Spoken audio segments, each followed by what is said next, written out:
Hi guys! For today's video ay samahan nyo kung magluto ng bunga ng malunggay. Bali sa mga oras na nga iyan ay naglalaba ako. Pero kahit nga hindi pa ako tapos ay kailangan ko nang tumigil dahil oras na ng pagluluto ng hapunan. Dahil hindi nga umuwi kagabi ang asawa ko, kailangan masarap ang ulam na dadatnan niya para hindi niya na ulitin. Charis. So ayan guys, bali ang bunga ng malunggay na yan ay galing pa ng Pangasinan. Yan yung pinamalengke ko sa bayan ng Manggatarim. Alam kong marami sa inyo ang hindi nag-uulam ng bunga ng malunggay or yung iba naman hindi nila alam na nauulam pala yung bunga ng malunggay. Basta sa aming mga Ilocano, pinaka the best na ulam para sa amin yan. Binalatan ko nga muna isa-isa. Hindi nga ako masyado makinis magbalat ng bunga ng malunggay. Basta importante ay matanggal yung pinaka green goods na yan. Paboritong gulay nga din to ng panganay ko. Ang tawag niya nga sa gulay na yan ay hila-hila. Pag kinain kasi yan ay kailangan mong kagatin sa dulo saka mo hihilain palabas. Madalas nga ding may nagtitinda niyan sa bayan ng Novaliches, kaso nga lang ay 5 piraso 30 pesos, mga payat paminsan. Pero kahit ganun, pinapatulan ko pa din. Diyos mio. Pagkatapos ko ang balatan lahat ay ganyan na yung itsura niya. Hahaluan ko nga din ng bunga ng singkamas at isa yan sa pinakapaborito kong gulay. So ayan, ready na ang lahat. Nakapagbalat na nga din ako ng laman ng kamote at nahiwa ko na din. Nagsalang na nga din ako ng sinaing.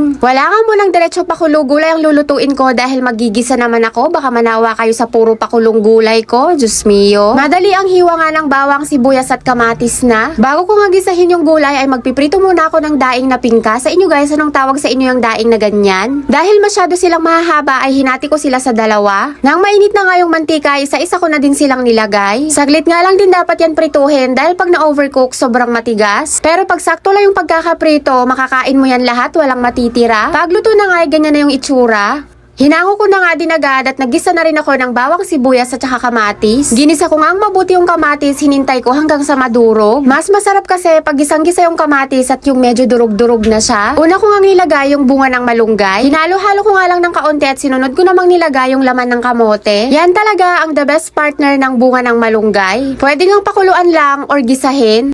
Sinunod ko na nga din agad yung bunga ng singkamas. Hinalo-halo ko nga lang hanggang sa magisa yung mga gulay. Pagkatapos ko ang gisahin ay naglagay na din ako ng tubig. Kahit nga ginisa yan ay gagawin ko pa ding sinabawan dahil nga mahilig sa sabaw si Samira at saka si Cypher. Kaya lagi talaga ako nagdadagdag ng tubig sa niluluto ko. Saktong pagkaluto ko nga ng gulay ay dumating na din ang daddy namin galing trabaho. Hindi nga siya nakauwi kagabi dahil pinag-duty siya ng bossing niya sa Cavite. Pagkaalis nga niya sa Cavite kaninang tanghali ay dumiretso duty naman na siya sa Valenzuela. Kaya siguradong na-miss niya talaga ang luto kong gulay. Charis. Yun lang muna guys for today's video. Agiyamanak! Bye-bye!